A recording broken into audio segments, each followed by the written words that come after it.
Welcome to speedearning.com।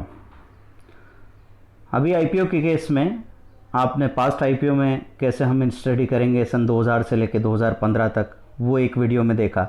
दूसरे video में आपने ये चेक किया कि 2016-2017 में रिसेंट कौन से आईपीओ हैं जो अच्छे हैं जिसमें इन्वेस्टमेंट हम कर सकते हैं। अब हम देखने जा रहे हैं कि अगर मुझे कोई करंट आईपीओ ओपन है और उसमें एप्लीकेशन डालनी है तो कैसे डिसाइड करूँगा कि किस आईपीओ में एप्लीकेशन डालनी चाहिए। और अगर आपके पास एप्लीकेशन डालने के लिए पैसा नहीं है तो उस आईपीओ का फ़ायदा आप कैसे उठाएंगे, उसकी स्टडी करना बहुत ज़रूरी है। तो इनिशियल पब्लिक ऑफ़र में आप जाते हैं, यहाँ पे जैसा आप देख रहे हैं पाथ को हम आपको पहले भी बता चुके हैं।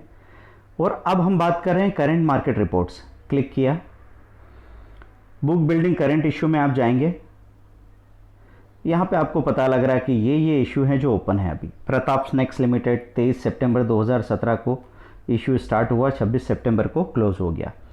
अभी एमएस फाइनेंशियल सर्विसेज है 6 अक्टूबर 10 अक्टूबर इसका लास्ट डेट है।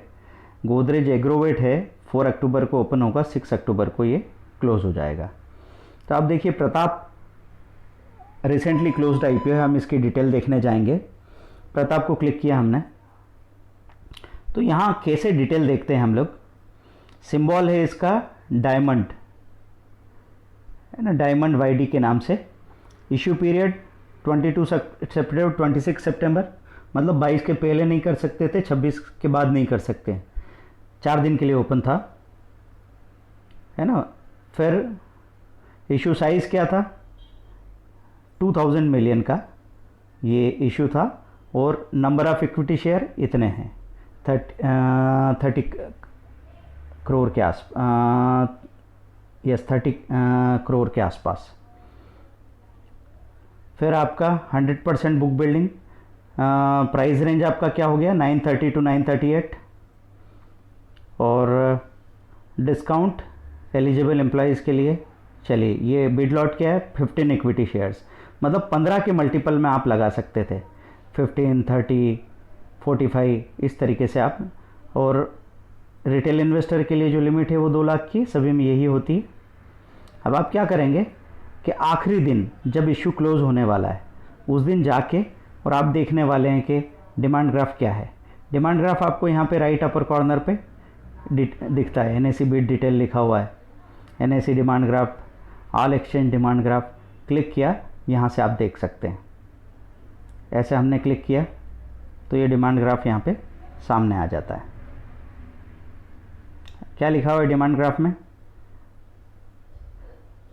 Number of shares in lakhs, और यहाँ पे वो क्वांटिटी बताएगी कि टोटल कितने बिड रिसीव किए। तो टोटल इशू साइज़ इतना था, टोटल बिड रिसीव्ड इतने हैं, कट ऑफ प्राइस पे इतने हैं, number of times issue is subscribed 47 times, 47 Guna over subscribe हो गया ये स्टॉक। तो इससे क्या पता लगता है कि जब भी ये ओपन होगा तो सीधा ऊपर खुलने वाला है। इसमें एक ख़ास बात यह है कि फेस वैल्यू 5 रुपये की है, नॉर्मली फेस वैल्यू 10 रुपये होती है। तो अब ये 938 रुपये का जो स्टॉक है, 5 रुपये की फेस वैल्यू की वजह से देखा जाए तो दूसरों से कंपेयर करो तो ये 1800-1900 रुपये का शेयर है। कई बार इस तरीके से हम लोग धोखा खा जाते हैं प्राइसिंग या वैल्यूएशन के मामले में।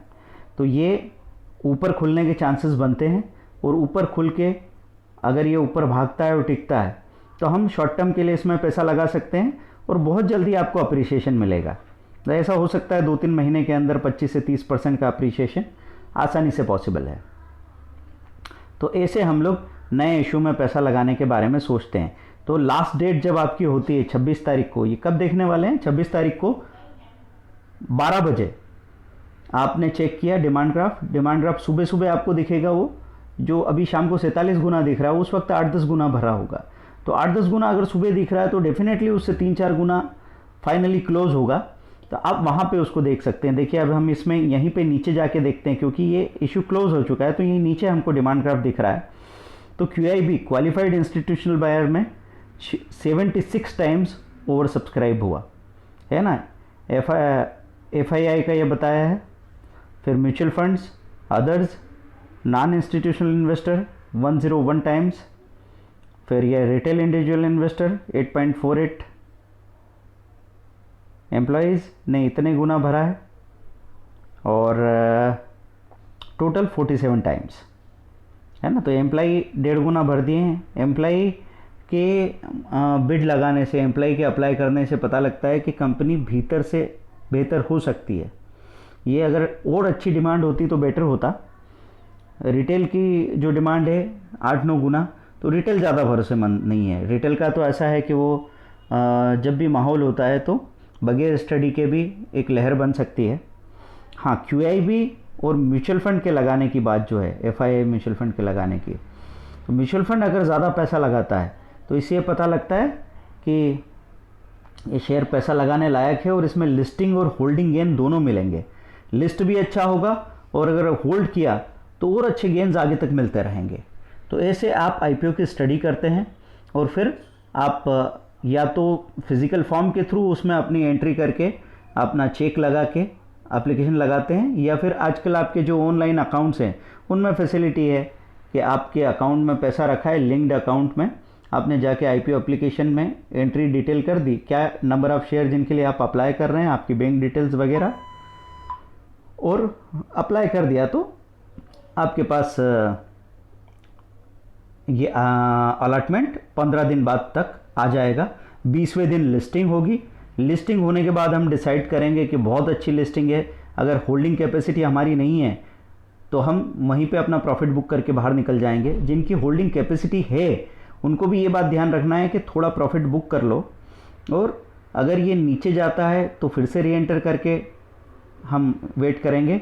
नहीं जाता है तो फिर जो रेट है भले 50 रुपये ऊपर भी री एंटर कर जाएंगे, क्योंकि हम चेक कर रहे थे कि अगर ये चीज़ यहाँ से बहुत तेज़ी से नीचे जा रही है तो हमारा एक एक्स्ट्रा प्रॉफिट बुक हो जाएगा। अगर नहीं जा रही है तो फिर आपको री एंटर कर जाना चाहिए। जैसे ये आपका ये था डीमार्ट 600 में दिया था, तो वो थोड़ा नीचे आया 550-60 तक, फिर वापस 650 हो गया, री एंटर कर लो, क्योंकि अब वो 1100-1200 का हाई बना के 1050 खड़ा है, नीचे गया ही नहीं, क्योंकि कई गुना ओवर सब्सक्राइब हुआ था और 100% ऊपर तो उसका लिस्टिंग हुआ था। तो कोई स्टॉक अगर ऊपर है और ऊपर के लेवल पे भी उसमें बाइंग आ रही है तो वही उसकी सही प्राइस है फ़िलहाल, ये मान के चलिए, है ना। शॉर्ट टर्म इन्वेस्टमेंट के लिए तो ये चीज़ मायने रखेगी। और असली लेवल्स क्या होंगे किसी स्टॉक के पब्लिक इशू में जो प्राइस तय किया था, वो अगली बार जब क्रैश आएगा बाज़ार में, एक बड़ी गिरावट होगी और 2-3 साल मंदी के गुजरेंगे, तब आपको पता लगेगा कि इनमें से कौन से हैं जो टिकते हैं और कौन से हैं जो नीचे जाके दोबारा ऊपर नहीं आ रहे हैं। ठीक है, IPO में आप पैसा लगाएंगे, आजकल असबा फैसिलिटी है, ASBA, कि जितना आपको शेयर अलॉट होगा उतना पैसा ही आपका आपके अकाउंट से काटा जाएगा। अभी पैसा कहीं जा नहीं रहा है और उस पैसे का ब्याज भी आपको मिल रहा है। तो IPO में पैसा लगा सकते हैं आप। सेकेंडरी मार्केट से 1 लाख रुपया अलग रख सकते हैं, और जब बाज़ार गिरेगा तो उसमें फिर से हम री एंटर निचले लेवल पे कर सकते हैं। ये देखिए, अब दूसरे IPO की हमने डिटेल देख ली है इसमें। तो MAS financial services, finance sector आगे बहुत अच्छा चलने वाला है, उस नज़रिए के साथ भी हम सोच सकते हैं कि यहाँ कुछ अच्छा हो जाए। ये देखिए, फेस वैल्यू यहाँ पे 10 रुपये है और ये 456 से 459 का प्राइस बैंड दिया हुआ है। हम all exchange demand graph click करके देख सकते हैं क्या डिमांड ग्राफ बोलता है। टोटल इशू साइज़ लिखा है, अभी ये ओपन नहीं हुआ, जब ये ओपन होगा तब से लेके और फाइनल डेट तक क्या इसका डिमांड ग्राफ आता है, उस हिसाब से आप डिसीजन लेंगे। तब तक आप moneycontrol.com के IPO सेक्शन में, इकोनॉमिक टाइम्स के हिंदी या इंग्लिश सेक्शन में जाके IPO की डिटेल को पढ़ सकते हैं, उसके बारे में आर्टिकल्स को पढ़िए, उस कंपनी के बारे में थोड़ा जानिए। फिर डिमांड ग्राफ फाइनल जगह है जहाँ से आप डिसाइड करेंगे कि पैसा लगाना है या नहीं। Thank you very much. बाकी और डाउट्स के लिए आप हमको मेल कीजिए, व्हाट्सएप पे अपनी क्वेरी भेजिए। हम डायरेक्टली आपका फ़ोन नहीं ले सकते हैं क्योंकि डिटेल ट्रेनिंग में हम लोग बिजी हैं, पेड ट्रेनिंग्स होती हैं। तो 45,000 6 मंथ का ट्रेनिंग है, 26,000 3 मंथ का ट्रेनिंग है। ये इतना कॉस्ट इफेक्टिव और एफिशिएंट ट्रेनिंग है कि आपकी लाइफ को पूरा तरह चेंज कर सकता है। मार्केट में आप किसी भी दौर में सेफ रहेंगे और स्ट्रेस फ्री ट्रेडिंग इन्वेस्टमेंट कर पाएंगे।